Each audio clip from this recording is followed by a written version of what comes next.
ګوره ستاسو موبایل چارجینګ چې کم دی ډیر سلو دی او ستاسو موبایل بیټري چې کم ده چارجینګ ډیر زر وهي. دغه یو سیټینګ په خپل موبایل کې وکړه نو بیا ستاسو موبایل چې کم دی ستاسو اول چې څنګه یو تاسو نوی اخیستی و نو ستاسو بیټري به بیرته د هغې په شانتې شي.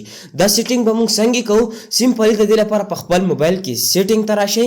دلته کې به تاسو ته بیټري اپشن درکوي. سمپلي په بیټري کلیک واخلئ. بیا دلته کې تاسو ته وایي بیکګراوند یوز ټایم. دلته کې تاسو سمپلي په دې کلیک واخلئ او دلته کې تاسو ته څه وایي پوډ. دلته کې تاسو ته وایي پوډ unsend app sleep. دلته کې سمپلی په دې کلیک واخلئ او بیا دلته کې تاسو څه وکئ په 3 ډاټ کلیک واخلئ او بیا دلته کې چې کم دی مور او ټیکس چې کم اپشن دی په دې کلیک واخلئ. اډیپټیو بیټري سمپلی په دې کلیک واخلئ او دلته نه څه وکئ اډیپټیو بیټري اپشن کې دغه اپشن چې کم دی الاو کړئ یعنی آن کړئ. دا به آف تاسو په موبایل کې نو بیا ستاسو بیټري چې کم ده څنګه چې اول ستاسو موبایل دغه شنت کې به بیرته ستاسو بیټري بیرته تازه شي. نو که ویډیو معلوماتي ویډیو در سره لایک کړئ دغه شنت کې نور خاصه معلومات لپاره ایډي در سره فالو کړئ.